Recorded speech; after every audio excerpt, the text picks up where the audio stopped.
first of all, Dr. John B. Alexander, a little bit of background on him educationally. The University of Nebraska at Omaha, BGS in Sociology, 1971, Pepperdine University in 1975, an MA in Education there, Walden University, a PhD in Education in 1980, University of California, Los Angeles School of Engineering and Applied Science Engineering Management Program in 1990, Massachusetts Institute of Technology, Sloan School of Management, Executive Program in Management of Complex Organizations in 1991, and Harvard University, John F. Kennedy School of Government, Program for Senior Executives in National and International Security, 1993. Dr. Alexander has been an investigator of and a developer of non-lethal warfare systems. He is an absolutely fascinating person, and I trust that we have him on the line. Dr. Alexander? Great. Good. We've got you. You know what I think, Doctor? I think I should allow you to introduce Colonel Corso. Many people will not know who Colonel Corso is. They might know he's got a book called The Day After Roswell, and that might be about all they know. What would you say of Colonel Corso beyond that? Well, I first met Colonel Corso about a year ago, and he came to us with a very unusual story, and that had to do, of course, with alien technology and the things that he has written about in his book. One of the things that struck us, of course, was his credentials, and of course, sometimes people fake them. So I spent a week in Washington checking out his background. And I went to the Pentagon, the National Archives, the Army military history. I also went to the Army War College because a key person in all of the things that he talks about is a Lieutenant General Art Trudeau. And Trudeau, in the Army and military and all, was a legend. In fact, he was so well known that when the Army started doing their oral histories, he was one of the first 8 people to be interviewed. Now, where this gets important is that during this interview, Phil Corso sat in every session with the general. So here it is, 20 years after they both retired, and they still remained very close friends. And one of the stories is he actually got his boss fired at one time, which is not usually career-enhancing, but survived that and remained to be very close friends. So what I can say is when Phil says he was in the National Security Council, he was in this Foreign Technology Division in the Pentagon. It should not be confused with the thing at Wright-Patterson. This was a small Army thing. Basically, it was Phil, and a position that he held until he retired, looking at foreign material. And, of course, he claims that this, some of it at least, was from the crash saucer. So it would be fair to say the colonel is a former Army intelligence officer. That's true. All right. He worked in with a heavy background in research and development. Anyway, I've got a little bit more on the colonel, and I'd like to read it. Former intelligence officer, yes. Part of the Allied occupation forces in Rome from 1944 through 47. At the end of World War II, Operation Paperclip, which brought German rocket scientists to the United States. During the Korean War, he served under General MacArthur, and from 1953 through 57 as a member of the National Security Council under President Eisenhower. It was in 1961 that Colonel Corso was appointed Chief of the Army's Foreign Technology Division. It was then, on a certain fateful day, as the colonel tells it, that a file cabinet was wheeled into his office, the contents of which he was asked to examine by Trudeau. Corso was advised the contents were not, quote, run-of-the-mill foreign stuff, unquote, and was suggestively told to research the Roswell file before writing up his summary. Among the items in the cabinet, the colonel says he found a mysterious shoebox of tangled wires, a dull, grayish, silvery foil-like swatch of cloth that he was unable to fold, bend over, tear, or wad up, but that bounded right back into its original shape without any crease. I wonder if any of you recall from the movie that exact description. Visually, you saw that material in the movie Roswell. And though it was a dramatic reenactment, that was obviously very much like we have described here. And that is just the beginning. So there are many, many questions. All right, let's see if we can bring him on.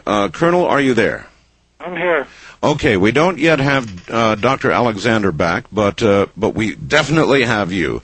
And what I'd like you to do, if you'd be willing, is to add to what Dr. Alexander said and tell us about your own background.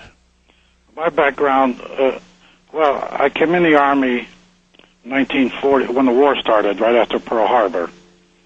And I was drafted, and I went to officer school, and I came out as second lieutenant, and they put me in an artillery outfit. And right after that, I got transferred to intelligence. And I was sent to England, got promoted to first lieutenant, and I joined British MI-19, and they sent me to Cambridge for 3 weeks, and I learned intelligence under them. And from there, I went to North Africa. I became an interrogator, prisoners of war, and worked with the British and with their commandos. Then I went to North Africa, and from North Africa, I participated in the landing at Salerno Harbor in Italy. Then I came up through Italy all the way to Cassino, and I was in the battles of Cassino. And from there, I landed on the beach at Anzio, and then went into Rome. And there, they made me Assistant Chief of Staff, G2 Intelligence, and Intelligence and Security Chief of Rome Area Command. And I participated there in reestablishing law and order. I destroyed the Gestapo and SS nets. And from there, I came back to Fort Riley, Kansas. So your career, to the point that you met the general, was a very honorable and fairly normal military career. It was in combat at the time. We were fighting the war in North Africa, Sicily, and Italy. And then I joined the general. I went to Korea after that. I participated in the Korean War, and I joined MacArthur's staff over there. And I came back, and when I came back to the States, I joined President Eisenhower as one of his military aides in the National Security Council at the White House. And there my career sort of changed. I was in the White House for 4 years. And from there I took command of a missile battalion, the Army's missile firing range at White Sands. Mm-hmm. Then I took a combat missile battalion, and I had atomic warheads even, to Germany. And I stayed in command 18 months, and then I became Inspector General of 7th Army. And from there I came back to the United States, and General Trudeau had reorganized research and development of the Army. And he sent for me, and I joined him as a special assistant and chief of the Foreign Technology Division. So you had a very, very long military career before you met General Trudeau. Yes. Well, I met him when he was chief of Army Intelligence, and he sent me to the White House. Okay, but at all this prior military service, Colonel, yes. You never laid hands on any sort of extraterrestrial anything, or even had a hint of it. Everything you did was I didn't. Not till I got to Fort Riley, Kansas. Was very terrestrial and very normal and very heroic. Very normal, yes, it was. And that's where, I guess, with General Trudeau, in what year? I joined him. First, I was in Army Intelligence, and he sent me to the White House. So I stayed there for 4 years. And then I came back to the United States in 1960, and I immediately joined him in research and development. What did you do at the White House, Colonel? I was on the policy. The Operations Coordinating Board was the policy guidance system. It investigated policy and made policy. And we were known as checked up on policy. And I actually chaired a lot of policy groups. And President Eisenhower, he, for example, assigned me a case was called the Volunteer Freedom Corps, where we're going to set up units in Germany, like Polish and Czech and Romanians flying a uniform with the uniform of their nation, and we were going to arm them. And he wanted to put this, and I worked on that and put in. We were ready to put it in effect, and then he had his heart attack, and it went sort of downhill. CIA opposed it, and the State Department opposed it, and I found out later that they used deceptive methods to oppose it. All right. Dr. Alexander, you went to Washington and basically confirmed all of this background? Yes, and there's probably a bit more. As I said, this is high-level intrigue, but it turns out that it's really true, and that is that General Trudeau, as the Chief of Staff Intelligence, Army Chief of Staff Intelligence, the highest intelligence guy in the Army, was fired. And why? Or maybe I ought to say for what? There's high-level intrigue going on, and supposedly he had passed information to Adenauer, which the Dulles boys, who had CIA and state, were quite unhappy with. Now, I was involved in that, and I can fill in the background if I guess John wants to do it. Well, go ahead. You've got a better feel than I, Phil. Yeah, okay. Well, what happened is I brought General Trudeau what we called the National Intelligence Estimates. These were the basis for U.S. policy, and they were made by CIA. And, Colonel, the comment was made that you got your boss fired. Well, possibly I caused it. I was a trained intelligence officer by the British, and we had at the White House what we called National Intelligence Estimates. All were top secret. They were basis for U.S. policy. CIA made them up, and they were supposed to be compiled from hard intelligence. This, Colonel, is the kind of thing that today you would see somebody walk in and put on the president's desk in the morning. That sort of report? Well, it was sort of. But this was a basis for policy, and later would become national policy. I might add, Art, these are very comprehensive reports. These are based on long-term projections. A number of people look at them, and they are... The intelligence community gets together and say, this is our best estimate. So are these, in effect, not daily intelligence reports? No, they're not daily. But summations that lead to a firm policy change for our government? Most of the estimates that I uncovered were vis-a-vis the Soviet Union and Communist bloc. Uh-huh. And I found out, since I could check intelligence from the military sources, I found out that they were not based on intelligence. It was mostly ideology, and just 2 years ago, CIA admitted this in newspaper articles. For example, I went to the general one day on the loss of Formosa, and I told him there was a national intelligence estimate on that. It was not important, so the general called CIA, called Alan Dulles, and he told him no such estimate existed. And I pulled the copy of it out of my briefcase and handed it to him, and I won't repeat what the general said. Now, these estimates, I found out that they were not based on hard intelligence. They were based on their thinking and ideology.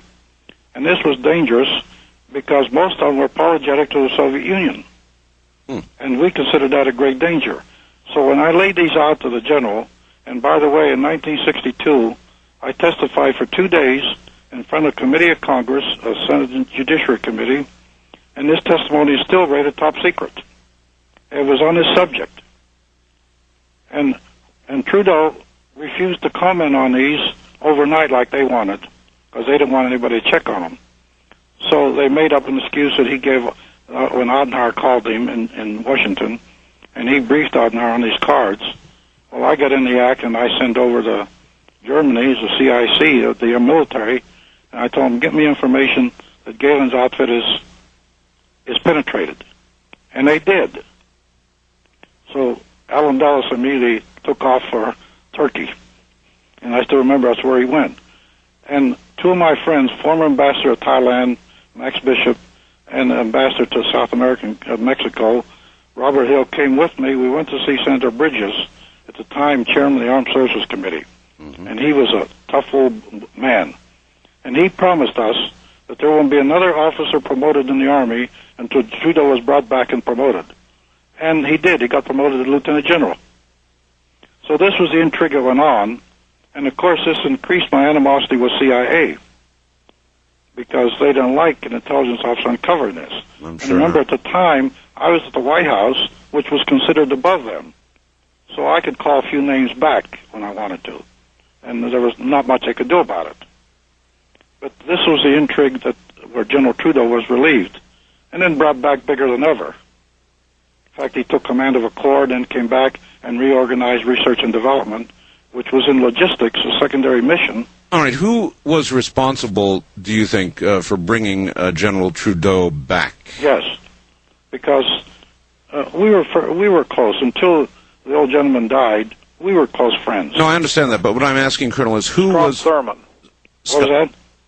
Who brought him back? Yeah, who brought back General Trudeau? Well, Secretary of the Army Brooker, and a couple of generals, chief of staff, who was, at the time I forget his name, but he was a friend of the generals, and they brought him back.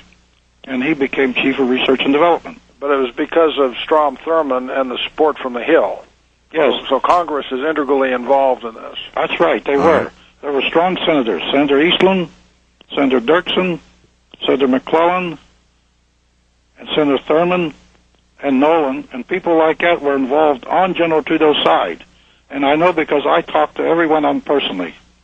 And so they wanted him then as chief of R&D, and I take it despite all the political intrigue earlier, they knew him to be a patriot, they knew him to be a good man, and they trusted him, and I presume that's why they brought him back. This was a general that took his helmet off with 2 stars. He was a division commander at Port Chop Hill, and went up and fought with his men. He put on a sergeant's helmet. Mm-hmm. And this was a major general, a division commander. That's the type of man he was. And also very religious. He went to retreats at Loyola, and one of the most brilliant men I ever knew in my life. And so naturally, as he came back, so did you with him. Well, I came back from Germany, and when he found out I was back, he sent for me. And I walked in his office, and I saluted him, and he said, "You aboard, Phil?" I told him, "Yes, sir." He said, and the only order he ever gave me was, "Phil, watch things for me, the rest don't understand." And what he meant, the inside workings of the government. So that was the story on the general. Okay. Because he challenged the estimates, which were a danger to us. Because the Soviet Union at the time has said, we will bury you. I recall. Yeah. So... By the way, a defector told me that he was talking to Brezhnev in Germany and in Russia. There's a defector from Poland named Goloneski. And I asked him if he ever heard of Trudeau. He said, "Oh, yes." He said, "Brezhnev told me," and Brezhnev was premier then, he said that this is the most dangerous general in the U.S. Army. A defector actually told me that. Michael Goloneski. And from what point of view do you think he meant that, the most dangerous man? He meant that also as a fighting general, and because of his knowledge also in R&D and intelligence. He knew what they were up to. All right, this is obviously going to get fairly complicated, and with all our phone troubles, we've made our way to the bottom of the hour. So everybody just relax for a few moments.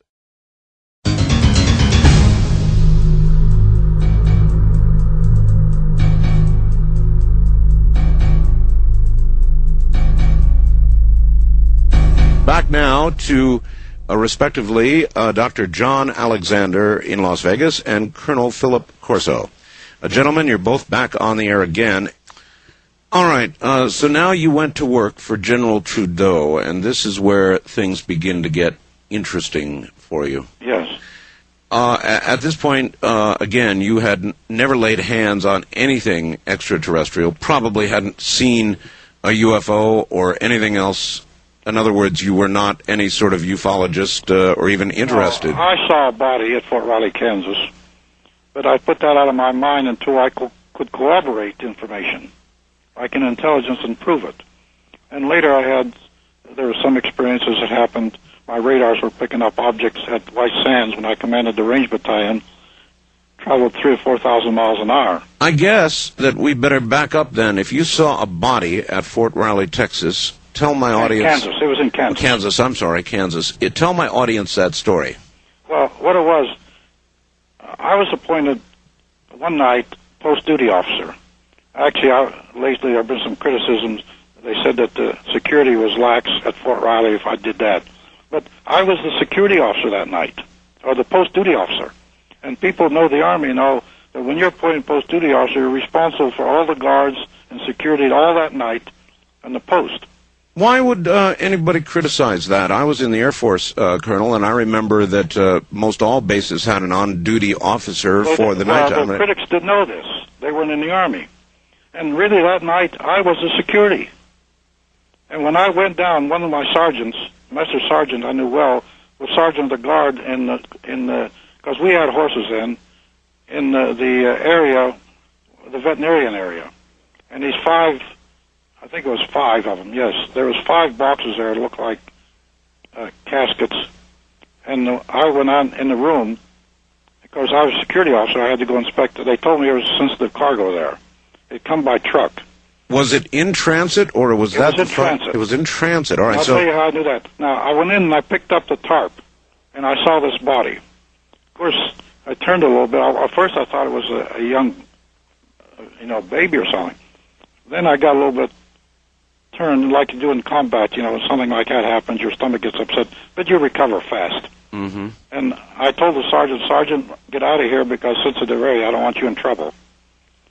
Go out to your post, and I'll be out in a second. I put the tarp back down. Now, this only lasted 10 or 15 seconds. And what do you recall seeing? You say you saw a body, Colonel. I saw an extraterrestrial, skinny arms, skinny legs, under 5 feet, had a fairly large head. Not large, but compared to the body, it was large. And the eyes, they were slanted eyes. No nose, no mouth, no ears. And it was floating in some liquid, and it was a gray color. And that's what I saw. Then I immediately dismissed it. I figured, I don't know what it is until I can corroborate like an intelligence, maybe later. And later on, I was able to prove what it was. Do you know what that liquid was? No, I had no idea. Uh-huh. And you say there were a total of 5. Is that correct? 5 caskets or 5, if that's what you want to call it? No, they were crates-like, but they had a liquid in them. The thing was floating in some sort of liquid. Okay, what date was this, as best you can recall? It was Fort Riley, Kansas. And the date? 1947. It was in July. July. Because I went to Fort Riley, Kansas. I was stationed out there with garrison duty. We had an intelligence aggressor force we were setting up for the military, and we were writing courses for intelligence. And I joined the Department of Non-Resident Instruction at Fort Riley, Kansas. All right. Since you're an eyewitness to this, and you're now 82 years old, is that correct? 82. It's very, very important that we be very clear about what you saw there. This is a very key point, I believe. The Air Force, as you well know, had a news conference and said, well, they were dummies. Now, is there any chance that what you saw, and in fact, as you know, the Air Force at their news conference showed these dummies that they dropped in later years, 1953 actually, but even if they had dropped them in 1947, they might have. Could you have been looking at a dummy, a non-being?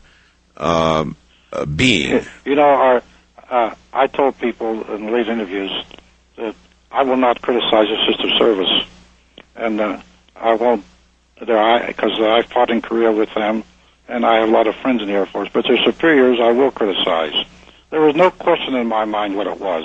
I know the difference between a body like that I saw there and a dummy, or even a monkey, like some said, and then they've even come forth and said maybe it was Japanese in that balloon. I don't know where they get these stories or why they make them up. It's beyond comprehension to me. They don't have to do this. So you saw a creature. There's no question about it. Yes. I take it, Colonel, you saw the Air Force's news conference, correct? Yes. And you saw the dummies that they showed that were dropped, correct? Impossibility. And that is not what was in that... No chance. No chance. All right. Do you know where these bodies were next headed? I do know. When I came out, I asked the sergeants on the guard that night. Right. I asked, and they said, we talked to the drivers. It came from an air base in New Mexico. There was 5 trucks. Mm-hmm. And they were heading for Wright-Patterson Air Force Base. The boys, they had a driver and a co-driver, each truck. And the soldiers told the sergeants that, and they reported that back to me. It was on its way. And remember, in those days, about one of the only cross-country roads was Route 40. And right. They were coming through Route 40. Right. And they were heading for the Air Force Base in Ohio, Wright-Patterson. And the soldiers told them that. That's where they were going. All right. Do you think that anybody else, the soldiers accompanying these caskets or whatever they were, also saw these beings? Well, the sergeant did that I was with, that came in with me. And then I told him to get out because it was sensitive. Where is that sergeant? I can't answer that. Okay, where is that sergeant now? Do you know? It's been 50 years, Art. I don't know. I wish I did know. Because he was a good boy, you know. Well, he may be a master listening. sergeant. A master sergeant at that time. Yes. So he may or may not still be with us. That, Art, I can't answer. I don't know. All right. So there you saw it. You saw this body, and then what? Then I sort of forgot about it. And then when I became the missile commander at the range in New Mexico, I started picking up these objects traveling 3,000 and 4,000 miles an hour. And I started checking that, and our headquarters didn't want to be informed, so I didn't say much. They didn't want to be informed? No. I thought I'd send one forward. See, on the Nike system, I had tapes. They looked like a lie detector thing. And that gave the entire firing sequence. So when one of these events happened, I would call the battery and said, send me the tapes. And this showed if it was true or not. And they actually were accurate. And later I discussed this with the radar people. And then when I went to Germany, I was picking up, every once in a while I'd pick up an object over there going 3,000 or 4,000 miles an hour. And nobody wanted to hear about it? No, our headquarters, when I sent them the first report, they said, we're not interested, forget it. So I promptly forgot it, and I didn't report it any longer. Dr. Alexander, does that make sense to you, or for that matter, Colonel, does it make sense to you? Then, certainly, we had not made any statement saying UFOs are no threat to national security, we're not interested. It would seem to me anything flying at 3,000 or 4,000 miles an hour would have been of intense interest to the military then, or for that matter, now. Not necessarily. And when you look at things like NORAD and places like that, if you don't believe that there is a threat that can go that fast, and you then say, and you're looking for threat or no threat, right? And if it doesn't exist, even if it goes that fast, it's not threatening you, it's no threat. And we were looking for every reason to discard targets, not to try and include them. Remember, computers were not like they are today. I mean, you've got more power on your desktop today than NORAD had in those days. That is true. And I suppose... My computers were the cam type. We had a needle that revolved around the cam. Then I got... Those came from England. Then in my tour, before my tour was up, I had radars, and they were oil data pots. And that was quite an advancement in those days. And it was, of course, primitive, throw out a bunch of RF and get a return type radar. There was no transponder usage or anything like that. So you were constantly looking at what really was in the air. Yes. My radars, even in Germany, I had 2 batteries always on alert. And we were tracking these things. I had an acquisition radar, and then I had 2 target track radars. There was a pencil beam, which would lock on the aircraft and lock on the missile. One on the aircraft and one on the missile. Mm-hmm. And the computer would bring them together. Now, when you fire Nikes, the missiles we had, we lock on the target, and then the missile, when it's fired, goes straight up in the air and then dives on the target. And it does not fire slant range. This was the Nike system that we had, which was the best that we had at the time. All right. Dr. Alexander, as you went back to Washington again, you confirmed the colonel's service in these areas as best you could. That is correct. No, he absolutely was the places that he said he was and when he was there and did what he says he did. By the way, Art, one other thing I think ought to be made that I think is important about Phil Corso is this is not the first time that he has come forward and told some pretty remarkable tales. In fact, in I believe it was 92 or 93, talked about a secret war that had been going on. And this was done, reported in 2020, U.S. News and World Report, and to the U.S. Congress. And it was a war that had been going on, and Phil can tell you more about it because it's an important piece of why we responded the way we did. And except for those who had very special clearances, never knew that this was going on. What secret war are we talking about, Doctor? We were, for many, many years, we were probing the Soviet air defense. And we would send planes in and try to get them to turn on their electronics so that we could map their air defense system. Sure. It was a cat and mouse game, and every once in a while the cat won. And we were losing air crews, and we knew, and Phil can tell you a lot about this, we had people down on the ground, captured alive, and we didn't even ask for them back.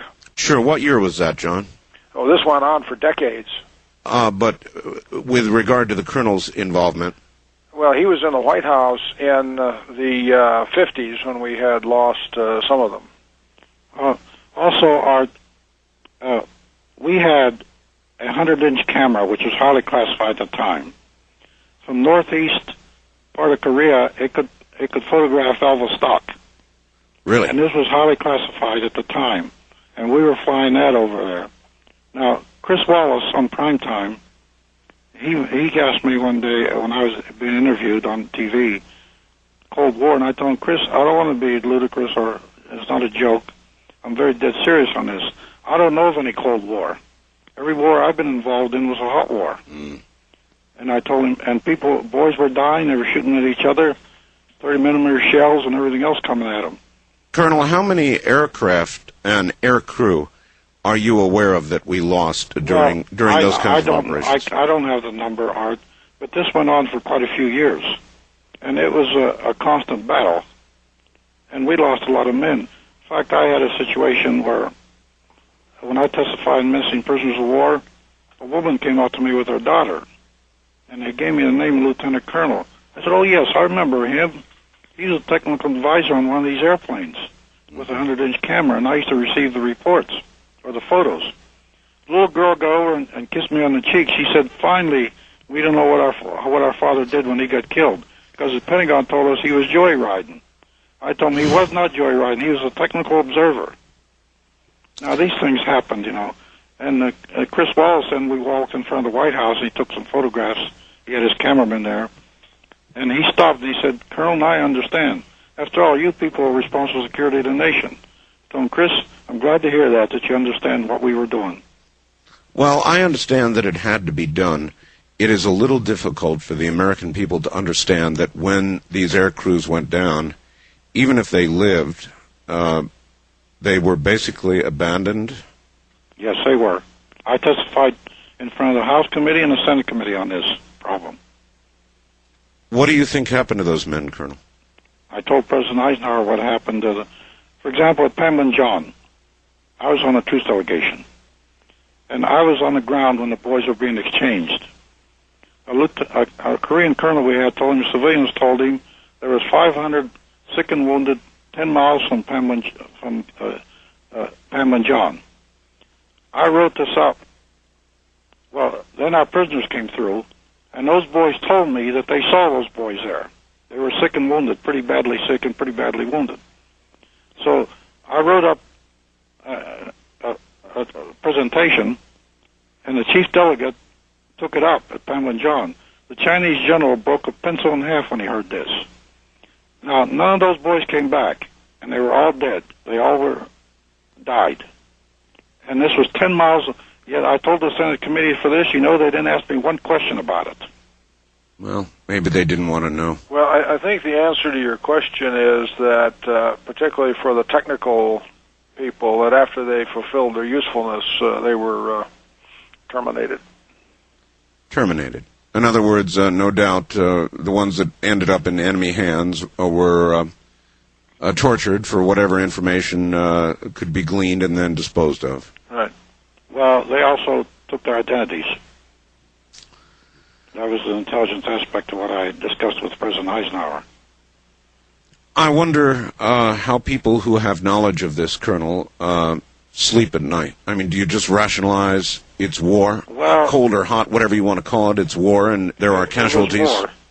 And after all, they threatened to bury us, and they were a threat to us, and we had no choice, just like the extraterrestrials. In the military, you think, you always, just in case it's hostile, you're not going to be caught short. Mm-hmm. And we did the same thing in extraterrestrials. All right. Just in case, we're going to be ready. All right. Let's talk a little bit about that. You saw a body in 1947. There's no question about what you saw. You know what you saw. Yes. It then went on to Wright Field in Patterson, and that really was the last contact of that sort you had until when? Well, there was these planes were flying at Red Canyon there, and some things happened there. But then what confirmed it really in my mind, the collaboration, which is no question, we financed a laboratory at Walter Reed. Research and Development did. Yes, sir. They had the autopsy reports. They had one, and they did autopsy reports, which I had in my file. You had autopsy reports in your file? Oh, yes. In fact, some of that's mentioned in the book. And I described the extraterrestrial. Actually, the way I described him in the book, that one of the reasons when we tried to make flying saucers and they all didn't work, was the extraterrestrial himself, or it, whatever it was, they had no sex organs. Uh-huh. He was a clone and built specifically by some intelligence for space travel. He was actually a part of the flying saucer. He was the guide system. So technically he was part of the craft. Yes, he was part of the craft. Uh-huh. And he was the guidance system. Colonel, if I may, how did they make that determination? In other words, all they had, or maybe I'm wrong, was dead bodies. Did they have any live? Not that I know of. Not that you know of. But we know with electromagnetism, and remember, I had some von Braun scientists on my team. I discussed this with Herman Obert at Petamunda. He was von Braun's boss, and he believed in space travel and dimensional travel even. And I discussed this with von Braun and my own German scientist. I had two on my team to investigate the line of atoms and metals. All right, back now to my guests, both in Las Vegas, Dr. John Alexander and Colonel Philip J. Corso. Now that you have come forward, Colonel, with this incredible information, surely there are others, other than General Trudeau, who has now passed on, who could confirm what you're saying. Lately, I had 4 officers come up to me in uniform. In uniform? Officers. And? They confirmed, 2 colonels confirmed to me that this was true. They knew about it. And a lieutenant colonel came, and the test pilots from B-2 came up to me in uniform. In uniform? Yeah, I don't want to say where it was because I don't want anybody looking into it. And they verified this to me just 10 days ago. They're not prepared to come forward, though. No, and I did get a letter from, and I don't think if I tell his name, he's McDonald's son, the scientist. And he confirmed to me in a letter he wrote to me before I left home, when he sent me a this letter, that he talked to people. He was on the Jason committee. And he said that Hughes, North American, and Wright Pat, people who are confirmed that finally they said he filled in some of the holes that we wondered about all our lives. John, he just came to me in a letter a few days ago. John Alexander, Right. Dr. Alexander, with what resources you've had, what aspects of this have you been able to confirm? Well, what I can confirm is, revolves around Phil's background. All right. That, as we mentioned earlier, he had come forward twice. We actually only mentioned one of the incidents, one, kind of the secret war that was going on. The other was a POW exploitation program that the KGB had run for 50 years, and that came out last year. And so he has twice told very unusual tales and turned out to be true. When I have talked to folks who, as I said, knew him, they state they cannot confirm the details of this, but state we should not disregard him. Mm-hmm. Colonel, can you confirm that reverse engineering was going on at either Area 51 or Area S4, those areas out here in our Nevada desert that you are now very close to? Well, from information I had, yes, it was going on. But I don't have the details and never bothered to try to get them, because I figured that was a sister service. They're military. In fact, General Trudeau went up in front of Congress, and he was testifying, and he recommended and stunned everybody that instead of turn it over to NASA, to turn everything in space over to the Air Force. And people were stunned when he said that. And he actually said this in front of the Senate committee. So we didn't bother with them. They were doing their own work. We trusted them, and we let them alone. And we figured that it's best that we stay where we are to ourselves. All right, to this day, how compartmentalized do you believe it is? For example, do you think the President and our current National Security Council are now in the loop, or is all of this still off to the side and a government, in effect, within a government that harbors this information? Well, the government, when you talk about the government, it's a huge organization. Of course. And I've said in some of my interviews, leave the government alone, it'll cover itself up. And that's true. That's what happened. It happened on my POW reports, the missing POWs I sent from Japan. Kissinger, even in Skokov, said those reports didn't exist, yet they were there. We found them later. People didn't want to do anything with them. When you touch UFOs, people run and hide for some reason. I know. And I guess it's still going on. Because I've been attacked, minor attacks, so nothing of any consequence. And even Whitney Sabert, the man who wrote Communion? Yes. He told me, he said, Phil, at Roswell, he said, Phil, some of the attacks are we're treading on their territory. Oh, that's right. That's how you know you begin to get attacked. Do you believe, Colonel, that the Foreign Technology Division may still be involved in seeding this technology into industry? Because we didn't figure it all out back then. I can't say. I'm not clear anymore, and I haven't been in contact for a while. Although people tell me, like these people in uniform just told me a week ago, it's still going on.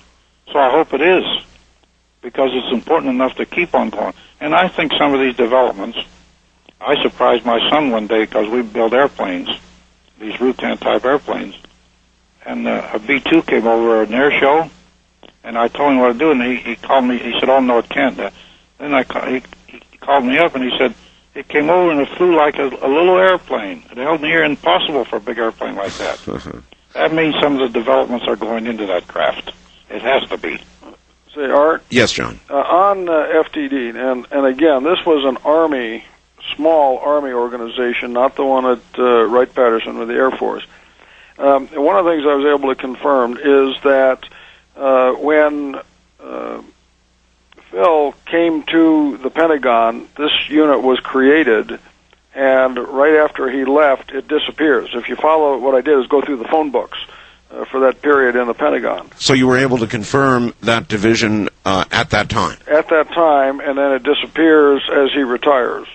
And right after Trudeau left, because remember, he was working directly for Trudeau.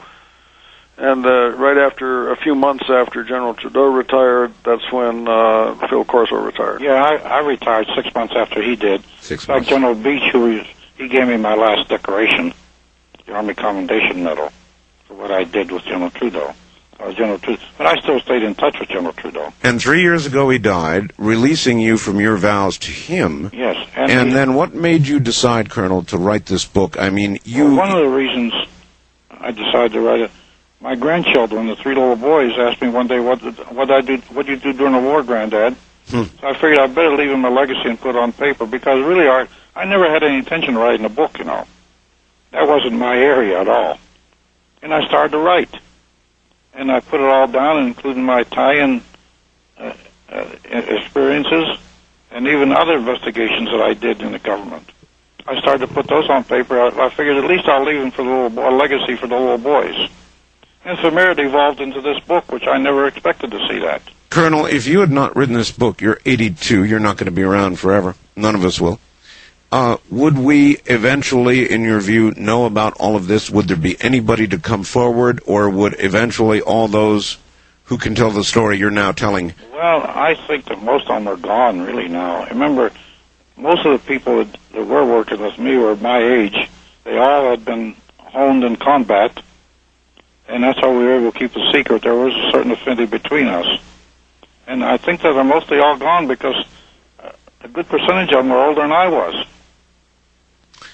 In fact, in the testimony, when I testified in front of Congress on missing persons, I told because the families were sitting there, I said that when I met the boys, Pamela and John coming across, they were younger than me, maybe, and I'm 82 and I'm still here, maybe some of them are still alive. Of course, it was a long shot, but at least there was some hope for the families. Sure. At one time, Barry Goldwater asked General LeMay about seeing the secret room, some secret room at Wright-Patt Air Force Base. Yeah. LeMay told Goldwater, actually cussed at him and said, never ask me about it again. Yeah, that's right. Was Goldwater unknowingly referring to your room? No, he was referring to Wright-Patterson. Wright-Patterson, where those bodies went and where you presume... I knew Goldwater. I used to go up his office and talk to him. Uh-huh. In fact, I notified him when his private line had been tapped by CIA. Did he ever ask you about this technology? No, he never did. He didn't know I was involved. And I never told him. The only one that knew really on Capitol Hill was Thurman knew, and Senator Eastland knew. But those were the only two. And McCormick knew. I forgot about McCormick. I was great friends with John McCormick, the Speaker of the House. He knew also. He knew. Because I went up to MIT with him and gave a lecture, and the speaker was a grand old man, and he was a good friend of mine. We got along real fine. So he knew. I told him about it. One wonders, and it is reasonable to ask, Colonel, why you are the only one who has come forward this publicly with this information. It's incredible. I don't know. Maybe I don't know any better. I don't know. Colonel Corso, what you have said, what you're saying in your book and here on the air, is so incredible, so fantastic, that you would have to imagine that there would be elements within the government and out of it that are aware of your information, and there must be some kind of battle going on between the people who know about whether it should become public or not. I mean, this affects all of our recent history, Colonel. Is there a battle going on? Will there be others? Are you the last? What do you think? No, I've had calls from some of them. They'll come forward in time, but I can't expose their names without their permission.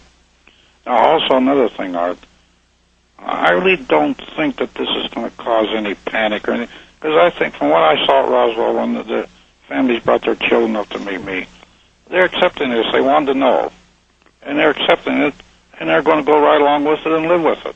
I don't think there's going to be any great explosion or any panic. I think they're accepting it as a thing of the future, and I think it'll end up that way. And that's the way I hope it ends up. This is part of history. It's written now. The young ones accept it, and mostly I want the young ones to accept it because we won't be here that long, but they will still be around. And I think that's what's going to happen to the book. It's going to be accepted. It's what they wanted to hear. Hey, Art? Yes, Jim. Can I interject kind of an administrative thing? We haven't had a chance to talk. I might mention, I said that Phil is high energy, and I think we can see that, but he's now in 17 hours today. I understand. So, but it might structure the kinds of questions you want to answer in this segment. All right. There's news breaking tonight. This may seem funny, but it's not. They have constructed the world's tiniest guitar. It's about the size of a single blood cell, 20 times thinner than a human hair. It has 6 strings that can be plucked, but they are actually too small to be heard. Is this kind of... Actually, scientists at Cornell University carved the guitar out of crystalline silicon to demonstrate the possibilities of building devices at the microscopic level. Could this be technology derived from this same group of artifacts, Colonel? It could be, because some of the things in there make a little sense, that you just said. And the first transistor I saw was almost out with microscopic little wires in it. It came from the flying saucer. What happened to all of those materials, the ones that were not turned over to industry? What happened to those materials? I really don't know. I left my files there with all my papers when I retired, because after all, it belonged to the Army, and it wasn't mine. You were a good soldier. You didn't take anything you're not supposed to take. I was supposed to be the man who would stop people from taking things like that. I was one of those. And I couldn't betray the trust that the general had in me. And also, I never had any intention of writing any books or doing anything like this. It never entered my head in those days. Well, how did you come then to write the book? Well, I mean, did you struggle with it? Did you? No, not so much. When I decided to do it after the general died, and the children, my grandchildren, asked me what I did during the war, I not only wrote this, but I wrote my experiences in Italy, like I said, and I wrote about other investigations that I worked on, and I wrote all this as a legacy for the children, for my grandchildren. Yes. And then this book here, now it started to develop from those writings. I figured I might as well discuss this too. General Trudeau's been involved, you see. So I started to put it on paper, and when I got it all done, it was actually Simon Schuster already asked me if I'm interested in getting my notes that this book was taken from published, because the notes is a different type of people, that will be looking at that, and not people that want to hear the story. All right, Colonel, I asked you this on Dreamland, but I think it has to be asked again. On Dateline, I think it was Dateline, at the very end of the interview, you said something that people used to discredit your story. You said you would tell them sometime about a time machine, or something about a time machine. Yeah. Can you clear that up? Well, I discussed that with Hermann Obert, the German. I think it's in the book. And that in time, I think, will be clarified, because there's other countries that are working on things of that type. But at the moment, I think I'll just leave it the way it is in the book, that those were discussions with Hermann Obert at the time. All right. If you had items from a crashed UFO in your office, did you at any time consider the possibility that there was potential danger, radiation, whatever else, on handling these materials? Well, we considered that on the chip and the integrated circuit, like I told you, that we might be leasing something on the world which we didn't understand. You see, Art, I tell a lot of people, don't think that we were so intelligent that we knew what we were doing all the time. We didn't know what these things would do and how they would end up. Even fiber optics, we never knew how that would work. We didn't even know if it was wires at the time. Yes, sir. But gradually it evolved and developed. All right. If our military, since 1947, has had the only physical evidence, or at least some physical evidence, of the existence of alien ET spacecraft, which would be considered certainly a reasonable threat to national security, why has the military shown no interest in civilian UFO reports? Well, there's another thing, Harvard. You'd have to split the military up. Which part of the military doesn't want to see it, and which part does want to see it? That's a good point. Because we were the opinion, we were military, we wanted it out, and we gave it out. Some of the Air Force people are the same way. Other factions in there don't want to put it out, because they're afraid of being labeled kooks and so forth. But I think that gradually some of the new developments I've seen, I think, refer back. Now that wing that B-2 flies, there must be something on anti-gravity in there that I know about. But I'm not sure of that because I haven't seen it myself, see. And I never bothered. If it's classified, I'm not cleared any longer. I can't go and find out about it. But sometimes I hear from friends of mine, When you were given this file cabinet, how long did it take for you to realize what you had on your hands? Oh, I'd say that I gave General Trudeau the entire plan within a couple of months to start the development, how we should start the development. And then gradually, as I looked at the things and conferred with scientists and other people, I began to see which courses to take. And I'd recommend those to the general, and then a decision would be made. Of course, the general made all these final decisions. See, I didn't. What is it like for you now, Colonel? Are you getting a lot of criticism? No, very little criticism. Very little. In fact, already some debunkers and skeptics have come up to shake hands with me. So there is very little criticism. In fact, I'll tell you, Art, I had some misgivings on how I received out there. People meet me in restaurants at the airport. Right. Because I'd never lived this type of life. I've always been sort of in the shadows, you know. Sure. And I had misgivings. In fact, I made a statement out there a few times, and Michael Letterman caught this when I told him. I told him, you know, when I see all this, I figure, what am I doing here? I should be home in my easy chair. Because really, never been in this arena before. But now I'm thrown in it, and I guess I got to make the best of it. To your knowledge, since those early crashes and retrievals and the technology and the bodies and all the rest of it, in the years between then and now, do you have any knowledge of additional crashes? Yes, I had knowledge of that. Oh? The Germans confirmed it. Wilbur Smith, the great Canadian genius, confirmed it to me in person, right in the Pentagon. He came to visit us. I had a good session with him. Then the general came back from his meeting, and he told Wilbur Smith, he said, you and the colonel have a lot to talk about. I'm going to send him up to your laboratory.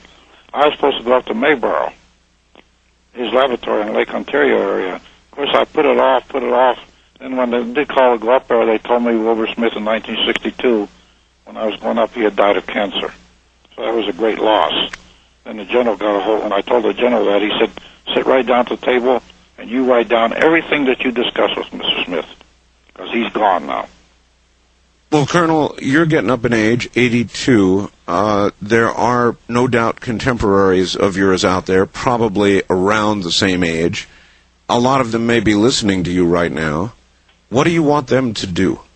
Well, at the right time, let them come out, because this information should be told to the younger people. And I'd like to see them come out and do like I did. Tell the young people this.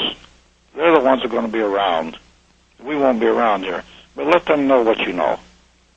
And I think, and I know some of these men, if they're still alive, I think they will do it. They were tough men. They were good men.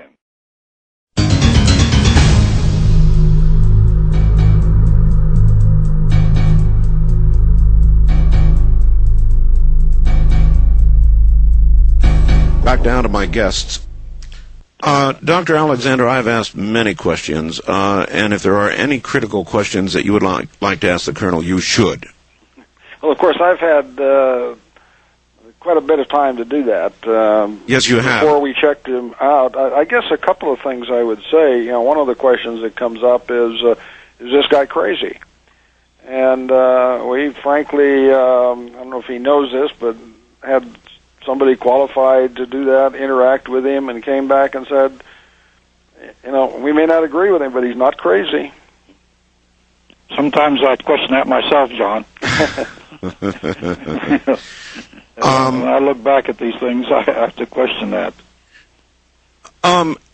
Your information is so very serious that I would imagine a congressional committee or a Senate hearing would like to sit you down and make this public. If you were summoned to Washington to tell this story, to get it out in a public forum, would you go?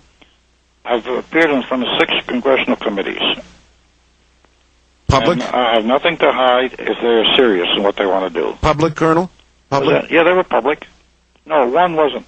The one that that in 1962 was still classified top secret. That's the one I discussed with Attorney General Robert Kennedy. No, that's still secret, but the others are unclassified. You see, congressional committees a lot of times are not serious about what they're doing. It's done for publicity. And I know I was on Capitol Hill. If it's publicity, I won't do it. If it's to inform the people, yes, I'll be glad to go in front of a congressional committee. Dr. Alexander, do you think there's any likelihood that in light of this information becoming so public, such a hearing might be held?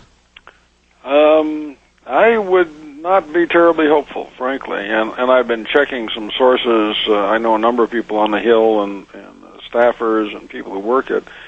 Face it, the political downside for a politician to get actively involved is much higher than the benefits to be gained, as long as the media reports these things the way they do. Well, that might be true, certainly, of UFO reports or people asking questions about lights over Phoenix or all the rest of it, but when you've got somebody the stature of Colonel Corso, with what he has said and where we confirm he has been, saying the things he's saying, it seems to me it demands an investigation, and that any senator or congressman could not be too heavily criticized for wanting to hear from Colonel Corso. Well, here's the thing, Art, I can explain.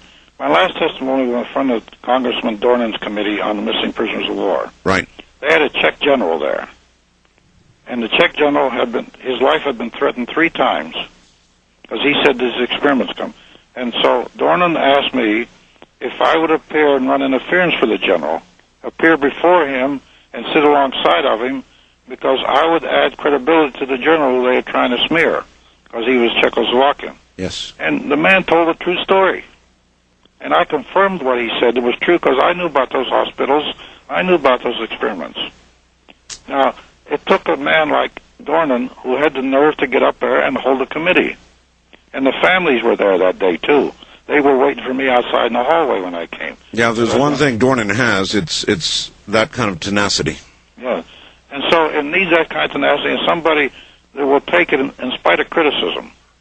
Because it's very simple. A newspaper reporter will say, well, this congressman is getting into a kooky subject. All right, some people maybe in his area where he gets votes will believe that.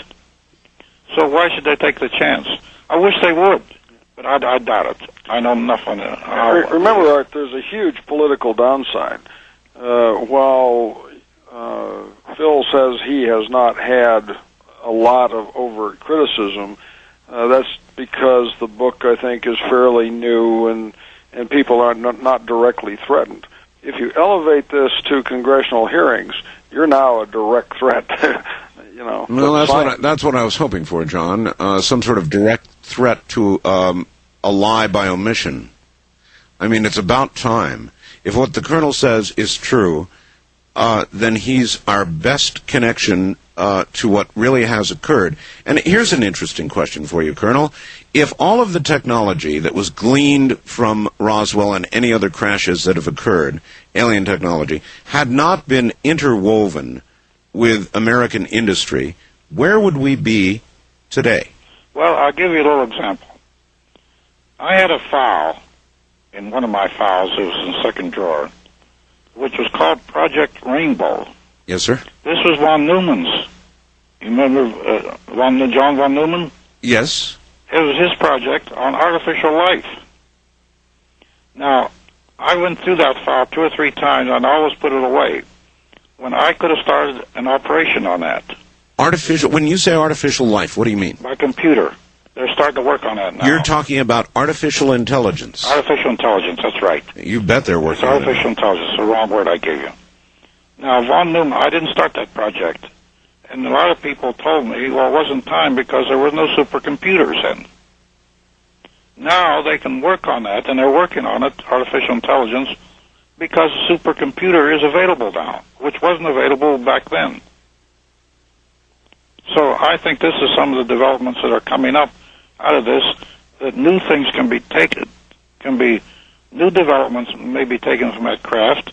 Maybe they can work in now what I said, that the being himself was part of the propulsion system, part of the UFO himself.